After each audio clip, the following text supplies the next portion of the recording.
इउपिपिएलनि candidate एबा एनडिनि केन्डिडेटआ देरहाखासिगोन tractor छबिया दा होमब्ला नोङो बहाय बिपिएफ देरहानायनि खुनु प्रश्न फैया आरो बिपिएफआ नैबे एमपिल' नङा फैगौ बिटिसि इलेक्सनावबो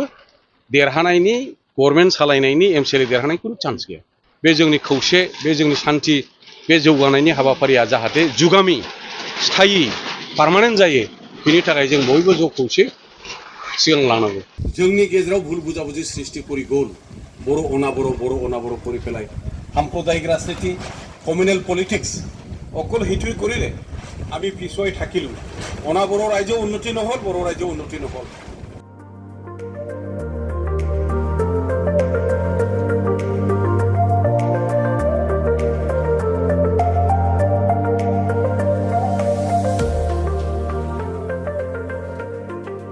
माने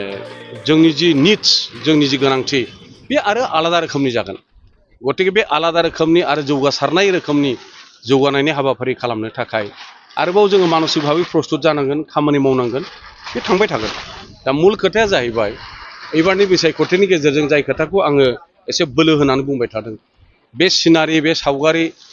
बे परिबेसखौ नोंसोरबो बयबो नुदों जे बिसायख'थिनि समाव बर' अनाबर'नि खोथा फैयो बिसायख'थिनि समाव बिटिसि सुक्ति बातिल अनाबर' गामि बिटिसि ओनसोल बड'लेण्ड ओनसोलनिफ्राय दानख'नांगौ होननाय फैयो देग्लाय फंसेबो गैया बे जोंनि थाखाय जोबोद गोनां बाथ्रा आरो बियो गोनांथार दा बे गैयैनि कारना जाहैबाय एनडिए हिसाबै जि मोजां मोनसे बहाय राजनैतिक भाबै खौसे खालामनाय एबा शान्तिखौ स्थायि गायसननाय आरो ओरैहाय बड'लेण्ड ओनसोलनि दैदेनगिरिफोर दानि इउपिपिएलनि दैदेनगिरि बिथांमोन गोजौजों गाहायजों सोमोन्दो लाखिनानै जि मोजां परिबेस खालामनानै दिनै बर' अनाबर'खौ फोजोबफैनो हाबाय नबसरनिया हिरा सरनियानि जि मोनसे साम्प्रदायिक राजनीति कमिउनेल पलिटिक्स बे जोबोद जोंनि थाखाय देरगाथाव बाथ्रा आरो बियो जोंनि ओनसोलनि थाखाय देरसिन खामानि देरसिन बाथ्रा दा बेनि थाखाय जोङो बयबो आइ आफा रायजो राजाया साननो हानांगोन साननांगोन बे जोंनि खौसे बे जोंनि शान्ति बे जौगानायनि हाबाफारिया जाहाथे जुगामि स्थायि पार्मानेन्ट जायो बेनि थाखाय जों बयबो ज' खौसे सिगां लानांगौ बिपिएफ दोलो हिसाबैथ' एबारनि इलेक्सनाव देरहानायनि खुनु प्रश्न गैया खारन 3 लाखनि बारा भटआव इउपिपिएलनि केन्डिडेट एबा एनडिनि केन्डिडेटआ देरहाखासिगोन ट्रेक्टर छबिया दा होमब्ला नोङो बहाय बिपिएफ देरहानायनि खुनु प्रश्न फैया आरो बिपिएफआ नैबे एमपिल' नङा फैगौ बिटिसि इलेक्सनावबो देरहानायनि गभर्नमेन्ट सालायनायनि एमसिएलए देरहानायनि खुनु चान्स गैया अबस्थाया दा बिदि आरो आलादा रावबो गैला आरो नैबे पर्बतजरा ओनसोल हिसाबै बियो थांनाय बोसोराव एबा थांनाय खेबाव बियो धुब्री लकसभामोन बेखौथ' नोंसोर मिथिगौ धुब्रीयावसो होनाङोमोन क'क्राझाराव देग्लाय थांनाय जि समस्ति पुनर्निर्धारण सोलाय सोल' जिखिनि खालामनाय जादों थांनाय बाराव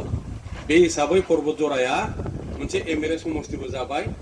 आरो बे पर्बतजरा एमएलए समस्तिया क'क्राझार लकसभायाव बियो थिसनजाबाय दा गतिके एबाराव नोंथांमोनहा प्रथम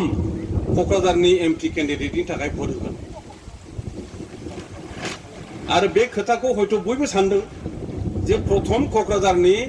एमपि केन्डिडेट एमपिआव भट होनो मोनगोन जेब्ला पर्बतजरानि सासे भटार हिसाबै बेथ' जेननाय मानसिनो जुदि भटखौ होयोब्ला नों होनाय भटआ जुदि केन्डिडेटआ जेनोब्ला गोसोखौ बेसेबां गाज्रि मोनगोन प्रथम होजेननाय क'क्राझारनि एमपिनो आरो देरहानाय केन्डिडेटनो होयोब्ला नों होनाय भटआ जुदि देरहायोब्ला केन्डिडेटआ एमपि जायोब्ला गोसोआ बेसेबां मोजां मोनगोन बेनिखायनो देरहाखानाय केन्डिडेटआ एनडिएनि केन्डिडेट इउपिपिएलनि बिजाथि मानगोनां जयन्त बसुमतारी बिथां जोंहा मानव गेदेर प्रमद बर' बिथांनि दैदेननाय इउपिपिएल राजखान्थि हान्जा दिनै बिजेपि एजेपि मोनसे मोजां मिलाप्रितिनि गेजेरजों खौसेथिनि गेजेरजों मोजां समन्वय एबा सम्पर्कआव दिनै सोलिदों एसे सिगाङाव मानगोनां जोंनि गेजेराव भुल बुझाबुझि सृष्टि करि गल बर' अनाबर करि पेलाय साम्प्रदायिक राजनीति कमिउनेल पलिटिक्स अकल हेतुই करिले আমি পিছুৱাই থাকিলো অনাবৰ ৰাজ্য উন্নতি নহল বৰ ৰাজ্য উন্নতি নহল অকল আমাৰ মাজত ভুল বুঝাবুঝি হল তো গতিকে এই যেটো সাম্প্ৰদায়িক ৰাজনীতি কমিউনেল পলিটিক্স এই ৰাজনীতি এই পলিটিক্সটো আজি एनडीए तथा आमार देशर प्रधानमंत्री नरेंद्र मोदी डांगरिया आमार राज्यर मुख्यमंत्री डॉक्टर हिमंत विश्व शर्मा डांगरिया और आमार बडोलेण्ड अंचलर चीफ आमार प्रमोद बर डांगरिया तेखेतসকলৰ नेतृत्वत आज এই বড়ো অনাবড়ো राजनीति এইবাৰ এই নিৰ্বাচনৰ দ্বাৰা धुबुरी आरो बरपेटायाव एजिपिनो होदों एनडीए हिसाबै बहाय एजिपिनि केन्डिडेट दङ आरो जोंहा क'क्राझार हिसाबै बहाय इउपिपिएल नो एनडीए हिसाबै बहाय हगारदों दा गतिके बे मोनथाम सिटआवबो इउपिपिएल आरो एजिपि मोननैबो देरहागोन होमब्ला आसामाव गासै 14टा जोंहा लकसभा समष्टि दं बे 14टा लकसभा समष्टियाव 14टाबो बीजेपी एजिपि इउपिपिएल हिसाबै 14टाबो जोंनि कब्जायाव फैगोन काउन्सिल इलेक्शन बे काउन्सिल इलेक्शनावबो बिपिएफआ मोनसेबो देरहानायनि आरो कुनु चान्स गैला मोनसेबो देरहाया गतिके जोङो ज' जाफैजोबोब्ला जों मोजाङै जों गसंथानो हागोन आं बे खोथाखौसो खावलायनो थाखाय फैदों बे निर्वाचना এই निर्वाचन हल शान्तिर निर्वाचन सम्प्रीतिर निर्वाचन एकतार निर्वाचन उन्नयনৰ কথা आसनिर कथा आरो कबलगिया नाय बहुतो आसनि इतिमध्ये আছে नतुन नतुन आसनि आरो परिकल्पना কৰি আছে আজি জনে পোৱা নাই অহাকালিলে পাব অহাকালিলে জনে নাপায় পৰখিলি পাব অলপ আমি ধৈৰ্য ধৰি অপেক্ষা কৰিলে হ'ল जों दसे 10 बोसोरनि उनाव देग्लाय जोंनि सासे गोख्रों मानसिखौ जयन्त बसुमतारी बिथांखौ जोङो दिल्लीयाव फाथाय हरफिननानै जोंनि मान मर्यादाखौ जोङो